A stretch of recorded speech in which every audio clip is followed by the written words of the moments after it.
அதிகப்படியாக விளம்பரத்துக்கு செலவு செய்த துணை முதலமைச்சர்ங்கிற பட்டம் யார்கிட்ட இருக்கு தெரியுமா? உதயநிதி ஸ்டாலின் இருக்கு. என்னால தான் ஆதாரம் காட்ட முடியும். 20 கோடி ரூபா செலவு பண்ணிருக்கீங்க. பேசுறது எப்படி பேசுவாங்க? சமூக நீதி, சமத்துவம், ஜனநாயகம்னு பேசுவாங்க. இப்போ ஜனநாயகம் பேசினா அது வேற கொஞ்சம் அலர்ஜி வரும் திமுகவுக்கு. அந்த சட்டமன்றத்தில் அந்த கேள்வியை கேட்டால் பதில் வரும். அதே சட்டமன்றத்தில் தான் முக ஸ்டாலின் வேலை செய்யறக்க ஏன் எடப்பாடியாருக்கு வேலை செய்ய மாட்டேன்? எடப்பாடியார் கேள்வி கேட்க ஆரம்பிச்சாலே கேமரா ஆஃப் ஆயிடுது இல்லை. முதல்ல உருட்டு என்ன உருட்டினாரு? நீட். எடப்பாடியார் வந்த பிறகு தான் வந்துச்சு. அது ஆரம்பிச்சு 2009ஆம் ஆண்டில் 2010 டிசம்பர் 21 உச்சநீதிமன்ற தீர்ப்பின் அடிப்படையில் வந்தது நீட் தமிழ்நாட்டுக்கு.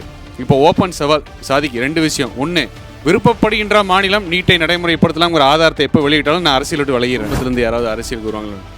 ஆக எனது மகனாக இருந்தாலும் சரி, ஆக எனது குடும்பத்திலிருந்து யாரும் அரசியலுக்கு வரமாட்டார்கள் என்பதை அழுத்தம் திருத்தமாக சொன்னது யார்? நான் ஒரு கேள்வி கேட்டால் நம்மளே வியக்கிற மாதிரி ஒரு பதில் சொல்ல போகிறோன்னு அன்கவுண்டபிளியோட ஒரு காமெடி தான் இப்போ ஞாபகத்துக்கு வருது. உண்மைக்கு திமுக என்றைக்கும் சம்பந்தமே கிடையாது. உண்மையை பேசி மக்களை சந்திக்கிற துணிவு திமுக தலைவர்லேருந்து கடைசி தொண்டன் வரைக்கும் கிடையவே கிடையாது. இது வரலாறு. அதற்கு மிகச்சிறந்த உதாரணம் நண்பர் சாதிக்கு இப்போ பேசிட்டு போனது தான். முதல்ல உருட்டு என்ன உருட்டினார்? நீட். எடப்பாடியார் வந்த பிறகு தான் வந்துச்சு அப்படின்னு ஆரம்பித்து 2009ஆம் ஆண்டில் 2010 டிசம்பர் 21 அது முதல் தவறு தெரிஞ்சுங்க. அதில் விருப்பப்படுகிற மாநிலத்தில் நீட் வச்சுக்கலான்னு சொன்னது முதல் உருட்டு மிகப்பெரிய பொய். எடப்பாடியார் ஆட்சி காலத்தில் தான் நீட் வந்ததுங்கிற அடுத்த உருட்டு. ஏன்னா 2017 உச்சநீதிமன்ற தீர்ப்பின் அடிப்படையில் இந்தியாவில் இருக்கக்கூடிய அனைத்து மாநிலங்களும் இவர் கூட்டணியில் இருக்கிற காங்கிரஸ் ஆளுகின்ற மாநிலத்தோடு நீட்டு நடைமுறைப்படுத்தியாச்சு. தமிழ்நாட்டுக்கு மட்டும் விலக்கு அளிக்க முடியாது, கொடுக்க வேண்டிய விலக்கை கொடுத்தாச்சு, நீங்கள் நடைமுறைப்படுத்த வேண்டும் என்கின்ற உச்சநீதிமன்ற தீர்ப்பின் அடிப்படையில் வந்தது நீட்டு தமிழ்நாட்டுக்கு. இப்போ ஓப்பன் சவால் சாதிக்கு 2 விஷயம். ஒன்று, விருப்பப்படுகின்ற மாநிலம் நீட்டை நடைமுறைப்படுத்தலாம் ஒரு ஆதாரத்தை எப்போ வெளியிட்டாலும் நான் அரசியல் விட்டு விளையிறேன். 2வது, நீங்கள் தான் உச்சநீதிமன்ற தீர்ப்பு, நீதிமன்ற தீர்ப்பே உங்களுக்கு கவலை கிடையாது. நீதிமன்ற தீர்ப்பு கூட தான் நடைமுறைப்படுத்த மாட்டோம். அந்தளவுக்கு நெஞ்சு நமக்கு. நாளைக்கு சவால், ஓப்பன் சேலஞ்சு, முக ஸ்டாலின் நீங்கள் சொன்ன அதே விஷயத்தை விருப்பப்படுகிற மாநிலம் நீட்டை நடைமுறைப்படுத்தினால் போதும் என்கின்ற அடிப்படையில் அதுதான் 2010 நாங்கள் நிறைவேற்றின சட்டம். உச்சநீதிமன்ற தீர்ப்புக்கு நாங்கள் அடிப்படைங்கிற அவசியம் இல்லை. தமிழ்நாட்டு நீட்டை விளக்கலன்னு தைரியமான ஆண்மனாக இருந்தால் ஒரு பேட்டி கொடுக்க சொல்லுங்கள். ஓப்பன் சேலஞ்ச் கொடுக்க முடியுமான்னு பார்த்துக்கலாம். இது 2வது ஒரு வீடியோ எடுத்து காமிச்சார். என்னது, ஒரு மாணவன் காலை உணவு திட்டம் சிறப்பு, அதனால் ஐயா எடப்பாடியார் பிள்ளையார் சொல்லி போட்டது. அக்ஷயா பாத்ரா ஃபவுண்டேஷன் வச்சு பன்வாரிலால் புரோஹித் இருக்கும்பொழுது கொரோனாவுக்கு முன்னாடி காலை உணவு திட்டம் போட்டு நீங்கள் ஆட்சிக்கு ஸ்டிக்கர் ஒட்டுன்னு சொல்லி 2 வருஷம் அதுக்கு அனுமதி கொடுக்காமல் இழுத்தீங்க. அதுக்கப்புறம் தேர்தல் நேரத்தில் வேகமாக அதுக்கு அனுமதி கொடுத்து இப்போ காலை உணவு திட்டம் பெரிய விஷயமா சொல்கிறீங்க. இன்னொன்று எடுத்து காமிச்சார். விளம்பரமே கொடுக்கலையாமா? ₹1 இட்லி விளம்பரம் பார்த்தீங்களா 35 லட்ச ரூபாய்க்கு அப்படின்னாரு. இப்போ டிஐபிஆர்னு ஒரு டிபார்ட்மெண்ட் எதுக்கு இருக்குது? தமிழக அரசியலுடைய செயல்பாடுகளை விளம்பரப்படுத்த வேண்டியது துறையினுடைய வேலை. உங்களை மாதிரி பெண் நிறுவனம்னு ஒரு நிறுவனத்தை வச்சுட்டு யூடியூப் சேனலுக்கு மாதம் 30 லட்ச ரூபா, உங்களுக்கு ஆதரவாக பேசுகிற ஊடகத்தில் பேசுகிற ஆளுக்கு அந்த பேமெண்ட் கிடையாது. எல்லாத்துக்கும் மேலாக நான் பேசி முடிச்சிடறேன் பிரதர். இல்லை பேசி முடிச்சிடறேன். அதே அரசு பணம் தான். இப்போ இன்னொரு விஷயம் என்ன சொன்னார்? 35 ரூபா விளம்பரம். முன்னாடி நம்ம ஒரு வரலாறு ஒன்று பேசுவோமா? இதேமாதிரி கூட்டத்தில் இருக்கும்போது ஒருத்தங்க கேட்குறாங்க, உங்களுடைய குடும்பத்திலேருந்து யாராவது அரசியலுக்கு வருவாங்களான்னு. ஆக எனது மகனாக இருந்தாலும் சரி, ஆக எனது குடும்பத்திலிருந்து யாரும் அரசியலுக்கு வரமாட்டார்கள் என்பதை அழுத்தம் திருத்தமாக சொன்னது யார்? முக ஸ்டாலின் தானே. இன்றைக்கி அவரோட பையன் என்னவா இருக்கார்? துணை முதலமைச்சர். நிர்வாகிகள் 2025 ஜனவரி 2025 ஜனவரியிலேருந்து ஆகஸ்ட் வரைக்கும் இந்தியாவிலேயே அதிகப்படியாக விளம்பரத்துக்கு செலவு செய்த துணை முதலமைச்சருங்கிற பட்டம் யார்கிட்ட இருக்குது தெரியுமா? உதயநிதி ஸ்டாலின் இருக்குது. என்னால் தான் ஆதாரம் காட்ட முடியும். 20 கோடி ரூபா செலவு பண்ணியிருக்கீங்க துணை முதலமைச்சருக்கு. அப்போ முதலமைச்சருக்கு எவ்வளோ செலவு பண்ணுவீங்க? இன்ப சுற்றுலாம் தான் சொல்ல முடியும், வேற என்ன சொல்ல முடியும்? ஆடிட்டர் யாரை கூப்பிட்டு போவாங்களா? எடப்பாடியார் பஃபலோ போனதை பற்றி பேசினாரே, அதே பஃபலோ அமெரிக்காவில் போய் என்னெல்லாமோ சாப்பிட்டேன்னு கிண்டல் அடிச்சார்ல, அதே சாதிக்கு தான் சொல்கிறேன். வந்தவுடன் 1000 கோடி ரூபாயில் ஆசியாவில் மிகப்பெரிய கால்நடை பூங்கா அமைத்து கல்லூரி அமைச்சு எடப்பாடியார் தலைவாசல்ல நீங்கள் திறக்க கூட முடியாமல் பயந்து போய் மூடி வச்சுருக்கீங்க. எங்கே இந்த மாதிரி போயிட்டு ஒரு பெரிய திட்டத்தை முதல்வர் முக ஸ்டாலின் கொடுத்தான்னு சொல்லுங்க பார்க்கலாம். நிறுவனம்லாம் காலி பண்ணி பக்கத்து வீட்டுக்கு போயிட்டு இருக்கிற, பக்கத்து ஊருக்கு போயிட்டு இருக்கிறாங்க காலி பண்ணிட்டு. இங்கே உட்காந்து விளம்பரம் கொடுத்துட்டு அந்த சட்டமன்றத்தில் அந்த கேள்வியை கேட்டால் பதில் வரும். அதே சட்டமன்றத்தில் தான் முக ஸ்டாலின் வேலை செய்கிறக்க ஏன் எடப்பாடியாருக்கு வேலை செய்ய மாட்டேங்குது? ஒரு அதிநவீன கேமரா எவனுமே கண்டுபிடிச்சு வச்சுருக்கீங்களே. எடப்பாடியார் கேள்வி கேட்க ஆரம்பிச்சாலே கேமரா ஆஃப் ஆயிடுது இல்லை. அதே சட்டமன்றத்தில் 2.25 மணி நேரம் அரிட்டாப்பட்டியை பற்றி பேசினார். அரிட்டாப்பட்டினா என்ன? 21.5 சதுர கிலோமீட்டர் மலைகளை குடைந்து தரை மட்டமாக்கி கனிம வளம் கடத்துவதற்கு திட்டம் போட்டிங்களே. டெண்டர் விட்டு 9 மாதம் வாங்கி மூட்டிருந்தீங்களே. எடப்பாடியார் 2.25 மணி நேரம் நின்று பேசினார்.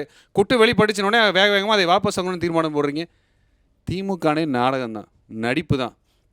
இப்போ புதியதாக வந்திருக்கிற விஜய்க்கும் மு.க.ஸ்டாலினுக்கும் ஒரே ஒரு அடிப்படை வித்தியாசம்தான். நடிப்பு துறையில் இருந்த விஜய் அதில் உச்சம் தொட்டு நடிப்பை விட்டு நான் இனிமேல் அரசியலுக்கு முழு நேரமாக வரேன்னு சொல்கிறாரு. ஆனால் அரசியலில் முழு நேரமாக இருந்த மு.க.ஸ்டாலின் முதலமைச்சரானதுக்கப்புறம் சினிமாவில் எப்படி நடிக்கணுமோ அதை இங்கே நடிச்சிட்டு இருக்காரு. இவ்வளோதான் வித்தியாசம், வேறு எந்த பெரிய வித்தியாசமும் இல்லை. காலையில் ஒரு ஷூட்டிங், மதியானம் ஒரு ஷூட்டிங், சாயங்காலம் ஒரு ஷூட்டிங், இதை விட்டால் வேறு எதுவுமே இல்லை. இதுதான் அடிப்படை வித்தியாசம். இப்போ இளைஞர்களுடைய கனவை நினைவாக்கக்கூடிய இடத்தில் யார் இருக்கிறார்கள்? ஒரு வேலை வாய்ப்பாகட்டும், பாதுகாப்பு, பெண்கள் பாதுகாப்பு, காவலன் செயலின் முதல் கொண்டு வந்தது எடப்பாடியார். ஆனால் உங்கள் ஆட்சி காலத்தில் பெண்கள் பாலியல் வன்கொடுமை எவ்வளோ போயிட்டுருக்கு? 8 மாத குழந்தையிலேருந்து ஆரம்பித்து 80 வயசு கிழவி வரைக்கும் பாதுகாப்பு இல்லையே. நீங்களே கொடுக்குறீங்க குற்றச்சாட்டு. பாஸ்கோ வழக்குகள் 6990 நீங்கள் ஆட்சிக்கு வந்த பிறகு. இப்போ ஒரு மாணவர் நடவடிக்கை எடுங்க, யார் வேண்டான்னு. பொள்ளாச்சிக்கிறீங்களா? அண்ணா யூனிவர்சிட்டி அவர் கேட்குறவனு நீங்கள் இல்லை சொல்கிறேன். என்ன தண்டனை நீங்கள் கொடுத்தது? வழக்கு போட்டது நாங்கள். வழக்கு போட்டு ஆதாரத்தின் அடிப்படையில் செட்டு வச்ச தண்டனை நீங்கள் கொடுக்கல, கோர்ட்டு கொடுத்தது வழக்கு. அதே அதே அதே அண்ணா யூனிவர்சிட்டி, நான் சாதிக்கு ஒரு பேசுகிறேன், அவர் சைதாப்பேட்டில் இருக்காரு, அங்கேயே ஒரு மேடை போட சொல்லி நான் பேசுகிறேன். எனக்கு அந்த தைரியம் இருக்குது, அவங்களுக்கு அந்த துணிச்சல் இருக்கான்னு தெரியாது. அண்ணா யூனிவர்சிட்டி என்னாச்சு? அந்த யூனிவர்சிட்டி சீட்டு கிடைக்கிறது எவ்வளோ கஷ்டம் மாணவர்களுக்கு தெரியும். எவ்வளோ கஷ்டப்பட்டு படிக்கணும். ஒரு மாணவி போய் அது உள்ளே போய் அவர் வெக்காமை இல்லாமல் இதே சட்டமன்றத்தில் நின்று அவர் இங்கே கட்சிக்காரர் கிடையாது, கட்சி ஆதரவாளர். அப்போ அங்கே கட்சி ஆதரவாளர்னா போய் கல்லூரி வளாகத்துக்குள்ளே போய் எந்த ஆலையை வேணால் சீரழிச்சிடலாமா? 6990 போஸ்கோ வழக்கு, இதோட வெக்கம் என்ன இருக்குது? இப்போ அந்த மாணவர் கேள்வி கேட்குறாரு, சாதிய வன்கொடுமையில் அதிகமாயிருச்சு என்னென்னு கேட்டால் ஜெலன்ஸ்கி வரைக்கும் போயிட்டார். அதான் எனக்கு கவுண்டர் பண்ணி ஒரு படத்தில் சொல்லுவார்ல, நாம் ஒரு கேள்வி கேட்டால் நம்ம அசரா மாதிரி பதில் சொல்லுவார், யாருக்குமே புரியாது. அந்த மாதிரி இது இங்கே இருக்கிற விஷயத்தை கேட்டால் 70 விழுக்காடு அதிகமாக இருக்குது சாதிய வன்கொடுமை. சமத்துவம் சமூக நீதினு பேசுகிற இந்த ஆட்சியோட சிரிப்பு எப்படி இருக்குன்னா, 2021 ஆட்சியில் வரும்போது 1200 வழக்குகள் இருந்து சாதிய வன்கொடுமைகள் 2 ஆண்டுகள் 1700 மாறி இருக்குது. இன்னும் கடைசியில் இப்போ 2025 வரைக்கும் தரவுகள் வரல. எல்லாமே வெறும் காட்சி, விளம்பரம், போய் இதை தவிர வேறு எதுவுமே கிடையாது. உண்மை என்பது இந்த திமுகவிடம் கிடையாது. இந்த திமுக ஆட்சியில் கடந்த 4.5 ஆண்டு காலம் இல்லை 5 ஆண்டு காலத்தில் உண்மை என்பது சுத்தமாக கிடையாது.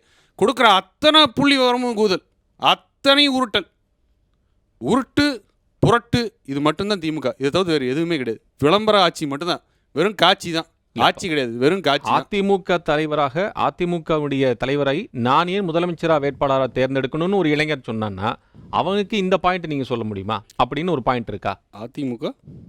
அதிமுகவின் தலைவராக அல்லது பொதுச் செயலாளர் இருக்கக்கூடிய திரு எடப்பாடி பழனிசாமி இளைஞர் தேர்ந்தெடுக்க வேண்டும் அப்படின்னா நான் இந்த பாயிண்ட்டை சொன்னால் அவர் தேர்ந்தெடுக்கிறதுக்கு ஒரு சரியானதாக இருக்கும் அப்படின்னு சொன்னால் என்ன பாயிண்ட்டை சொல்லுவீங்க? முதல்ல ஒரு பொய் சொல்லாத தலைவர், உண்மையை சொல்லி மட்டுமே மக்களை சந்தித்த தலைவர். 2வது, மக்கள் இளைஞர்களுக்கு நேரடியாக தாக்கம் ஏற்படுத்தக்கூடிய பிரச்சனைகளுக்கு தீர்வு கொடுத்தவர்.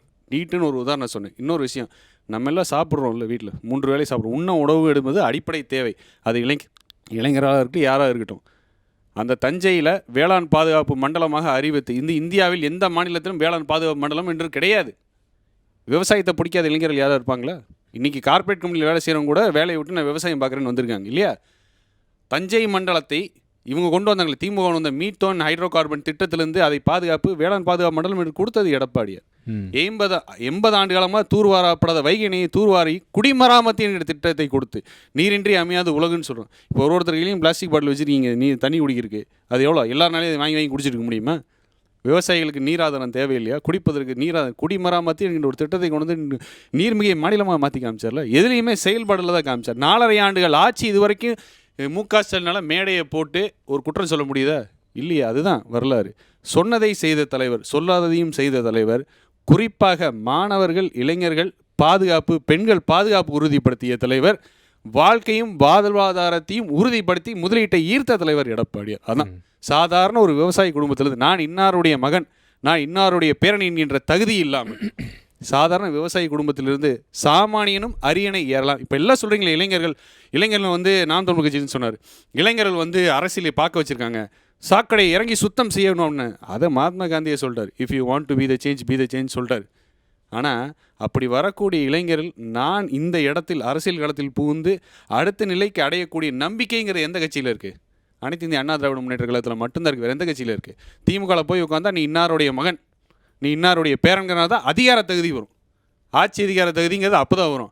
மற்றபடி நீங்கள் இருக்கக்கூடிய இடத்துல மாவட்டத்தில் யார் இருக்குன்னா அந்த மாவட்டத்தில் இருக்கக்கூடிய மந்திரி, அவருடைய மகன், அவருடைய பேர், நான் அப்படி தான் போனேன். அஇஅதிமுகவில் மட்டும்தான் சாதாரண கிளை கழக செயலாளராக இருந்தாலும் சரி, இங்கே இருக்கக்கூடிய மாணவன் நாளைக்கு வந்து அஇஅதிமுகவில் சேர்ந்த உழைத்தார்கள் என்றால் எடப்பாடியார் இருக்கும் இடத்திற்கு வரலாம் என்கிறது என்னால் இங்கே சொல்ல முடியும், சாதிக்கினால சொல்ல முடியாது. அடுத்தபடி கட்சியில் 50 வருட காலம் உழைத்த ஒருவர் இங்கே வருவார், நாங்கள் மு க ஸ்டாலினாலே சொல்ல முடியாது. ஒரே ஒரு விஷயம் தான் இங்கே மரியாதைக்குரிய சாதிக்கு சொல்லலை, இன்பநிதி வாழ்கன் மட்டும்தான் சொல்லலை. மற்ற நிலவரம் எல்லாம் இப்போ அப்படி தான் இருக்குது. ஜல்லிக்கட்டு காட்சியில் பார்த்துருப்போமே, உதயநிதியோட மகன் வராரு பார்க்குறாரு அப்படிங்கிற கலெக்டர் எந்திரிச்சு அமைச்சர் எந்திரிச்சு சீட்டு கொடுக்க வச்சாங்களே. ஆனால் இவங்க பேசுறது எப்படி பேசுவாங்க? சமூக நீதி, சமத்துவம், ஜனநாயகம்னு பேசுவாங்க. இப்போ ஜனநாயகம் பேசினா அது வேறு கொஞ்சம் அலர்ஜி வரும் திமுகவுக்கு. இதெல்லாம் பேசுவாங்க, பேசலாம் நல்லா பேசுவாங்க, பேர் வைக்கலாம் அருமையாக பேர் வைப்பாங்க, விளம்பரம் கொடுக்கலாம் சூப்பராக கொடுப்பாங்க. ஆனால் கடைசியில் ரெண்டு ரிசல்ட் என்னென்னா, அது ஒரே ஒரு குடும்பத்தின் முன்னேற்றத்துக்கு மட்டும்தான், கோல்மால்புர குடும்பம் அதோட முன்னேற்றத்துக்கு மட்டும்தான், தமிழக மக்களின் தமிழ்நாட்டின் முன்னேற்றத்துக்கு கிடையாது. கேள்விகள் கேட்கலாம். கேள்வி சார், என் பேர் சிவா. அதாவது இப்போது டிஎம்கேயில் வந்துட்டு காலை உணவு திட்டம், பேருந்து திட்டம், அந்த மாதிரி நிறைய திட்டம் கொண்டு வந்திருக்காங்க. இன்னொரு திட்டம்னு காலை உணவு திட்டம், வேறு பெண்களுக்கு இலவச பேருந்து, விடியல் பயணம் கொண்டு வந்திருக்காங்க. இப்போ வந்துட்டு ஏடிஎம்கேயில் அந்த சொல்லிக்கிற மாதிரி எந்த மாதிரி திட்டங்கள்லாம் இருக்குது சார்? காலை உணவு திட்டம்ங்கிறது அனைத்து இந்திய அண்ணா திராவிட முன்னேற்ற கழகம் ஆரம்பிக்கப்பட்ட திட்டம். என்ன அப்போ கொரோனா காலம் வந்த உடனே அதை நிலைநிறுத்தி ஆட்சி மாற்றம் ஏற்பட்ட பிறகு 2 வருட காலமாக அந்த அக்ஷயா பாத்ரா ஃபவுண்டேஷன் அனுமதி கொடுக்காமல் இழுத்தடிச்சு தனக்கு ஸ்டிக்கர் ஓடிக்கணும், திமுக ஸ்டிக்கர் ஓட்டின திட்டம் காலை உணவு திட்டம் ஒன்று. விடியல் பயணம் நீங்கள் சொல்கிறீங்க, கொடுத்ததோடு சரி பிரதர், பஸ் எங்கேயோ வந்துச்சான்னு நீங்கள் அந்த பெண்கள் எல்லாத்துக்கும் மேலாக ஒரு திட்டத்தை கொடுத்துட்டு என்றைக்குமே கேலி பேசினது கிடையாது அதிமுக. விலையில்லா மடிக்கணின்னு தான் சொல்கிறோம் இன்றைக்கும், ஆனால் ஓசி மடிக்கணின்னு நாங்கள் சொல்லலை. என்ன விடியல் பயணம் சொல்லிவிட்டு ஓசியில் தானே போகிறீங்க, ஓசி பஸ் அப்படி நாங்கள் கிண்டல் பேசுனது கிடையாது. 1000 ரூபாய் மகளிர் உரிமை தொகைன்னு பேர் வைப்பாங்க, எப்படி கேட்கும்போது அவை உரிமை அப்படிங்கிற மாதிரி இருக்கும். ஆனால் கொடுத்தது எப்படி, தேர்தலுக்கு முன்னாடி அனைத்து பெண்களுக்கும் அப்படின்னு, அப்புறம் தானே தகுதினோடனே அதில் பாதி காலி, 1.25 கோடி மகளிர் காலி. இப்போ எலெக்ஷன் வருதுன்னொடனே அவசரமாக 55 மாதங்களாக தகுதி இல்லாத மகளிர் 30 லட்சம் பேருக்கு திடீர்னு தகுதி வந்துருச்சு. திமுகவோட திட்டங்கள் எல்லாம் கண் துடைப்பு நாடகம், மக்களை ஏமாற்றி வாக்கு வங்கிலாம் மாற்றக்கூடிய நாடகம். 52 லட்சம் லேப்டாப் கொடுத்துருக்கோமே பிரதர். ஒவ்வொரு சாதனையும் நீங்கள் பட்டியலிடுறேன், என்னால் ஒரு நாள் முழுக்க பேச முடியும். என்னால் 7.5% உள் ஒதுக்கீடாகட்டும், ஜல்லிக்கட்டு போராட்டம் மீட்டதாகட்டும், இன்றைக்கி இளைஞர்கள் எல்லாம் ஒரு கலாச்சாரத்தின் அடிப்படையிலும் மொழியின் அடிப்படையிலும் வாழ்க்கை வாழ்வாதார அடிப்படையில் முடிவு செய்யணும்னா அதையெல்லாம் வரலாறாக பண்ணி காமிச்சு இயக்கம் அனைத்து இந்திய அண்ணா திராவிட முன்னேற்ற கழகம். குடிமராமத்து திட்டம் நான் இப்போ தான் சொல்லி முடித்தேன், அதோட பலன் இருந்ததா இல்லையா? உண்மையாக நீர்மைய மாநிலம், நம்ம முதல் முறையாக வரலாற்றிலேயே ஆந்திரா மாநிலத்தை பார்த்து தயவுசெய்து தண்ணி கொடுக்காதீங்கப்போ எங்களுக்கு தண்ணி போதுன்னு சொன்ன வரலாறு இருக்குது. இதெல்லாம் வரலாறு. 34 லட்சம் டன் நெல் கொள்முதல் வரலாறு. அதில் என்னைக்காச்சும் ஒரு விவசாயி என் நெல் வந்து ரோட்டில் நனைஞ்சு போய் அழுகி போச்சுன்னு அழுத காட்சி என்னைக்காச்சும் பார்த்துருக்கோமா? நீங்கள் பார்த்துருக்கீங்களா? 2021 வரைக்கும் கொரோனா காலத்தில் உலகமே முடங்கிருச்சு, நீங்கள் வீட்டை விட்டு வெளியே வர முடியல. ஆனால் அன்றைக்கி கூட வீடுகளுக்கு அரிசி, பருப்பு, எண்ணெய் கொடுத்தது அனைத்து இந்திய அண்ணா திராவிட முன்னேற்ற கழகம் தானே. கொரோனா எனும் கொடிய நோயிலேருந்து மக்களை மீட்டது யார்? அதாவது அரசாங்கம், அரசு இயந்திரமும் ஒரு பெரிய கடல் மாதிரி, அது சாதாரண விஷயம் கிடையாது. அதையெல்லாம் நிர்வாகம் பண்ணி, எப்படி கிளைக்கழக செயலாளராக வந்து நிர்வாகம் பண்ணி நிரூபித்தவர் எடப்பாடி. நான் இன்னாருடைய மகன், இன்னாருடைய பேரன்கிற தகுதி மட்டுமே வச்சுட்டு பண்ணலை. சாதாரண நம்மளை மாதிரி உங்களை மாதிரி சாதாரண இவராக இருந்து விவசாயியாக இருந்து தான் வந்திருக்காரு இங்கே. அதுதான் திட்டங்கள் என்பது திமுகவை பொறுத்தவரை வெறும் கவர்ச்சிகள், வாக்கு வங்கிகள் மட்டும். ஆனால் திட்டங்கள் அனைத்து இந்திய அண்ணா திராவிட முன்னேற்றங்களை இதை பொறுத்த வரைக்கும் நடைமுறைப்படுத்தக்கூடிய திட்டங்கள், அதை நடைமுறைப்படுத்திருக்குன்னா படுத்திருக்கும். நன்றி. வேறு கேள்வி? இன்னும் கேட்குவா? ஒரு கேள்வி இருக்கு. வணக்கம் சார். இபிஎஸ் எதுக்கு சார் ரொம்ப ஸ்ட்ராங்காக பேச மாட்டாங்க? ஸ்ட்ராங்காக தான் பேசினா தான் லீடர் தேர்ந்தெடுக்க முடியும் இல்லையா? இதை நான் வந்து ஒரு ஃபீட்பேக்காக வேணால் எடுத்துக்கிறேன். அவர் ஸ்ட்ராங்காக பேசலைன்னு. ஊடகத்தில் வெளிச்சம்ங்கிறது எங்கே எது எடப்பாடியாருக்கு இல்லைங்கிறது தான் உண்மை. நாங்கள் 5 ஆண்டு காலமாக இல்லை 4 ஆண்டு காலம் வந்து சந்திப்பு, பத்திரிகையாளர் சந்திப்பில் அவர் என்ன சொல்கிறாரு, மக்கள் பிரச்சனையை தயவு செஞ்சு பேசுங்க இல்லையா? முந்தா நேற்றுக்கு ஒரே நாளில் மட்டும் 8 கொலைகள் தமிழ்நாட்டில். முந்தார் எத்தனை ஊடகம் பேசுதுங்க? ஊடகம் வந்து எல்லாமே வந்து கைப்பாவையை வச்சு அடக்கி ஆளக்கூடிய ஒரு ஆட்சி தான் நம்ம இங்கே பார்த்துக்கிட்டு இருக்கோம். திமுகவுக்கு சாதகமான விஷயத்தை மட்டும்தான் பேசணும் தான் பார்த்துட்ருக்கோம் இங்கே. அதை தாண்டி எதுவுமே பேசலை.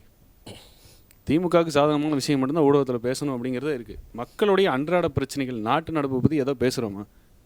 அது கிடையாது. எடப்பாடியார் எங்கெல்லாம் பேசுகிறாரோ அது வந்து பேச்சு பொருளாக மாற்றப்படுகிறாருன்னா கிடையாது. 8 வருஷ காலம் 9 வருஷம் டிவி எடுத்தால் என்ன? அஇஅதிமுகவில் இது நடந்து விட்டது, அஇஅதிமுகவில் அது நடந்து விட்டது. ஆனால் எடப்பாடியார் இது வரைக்கும் 800 அறிக்கை மேலே கொடுத்துருக்காரு. அந்த அறிக்கையின் உண்மைத்தன்மை என்ன, அதற்குடைய விட என்ன இது வரைக்கும் பேசுகிறோம்னா கிடையாது. ஒரு பிம்பம் தான். மீடியா ஸ்பேஸ்ன்னு சொல்கிறோம்ல, மீடியா ஸ்பேஸ் வந்து அனைத்து இந்திய அண்ணா திராவிட முன்னேற்ற கழகத்திற்கு மிக மிக குறைவு. அதனுடைய வெளிப்பாடு தான் இப்போ நீங்கள் கேட்ட கேள்வி.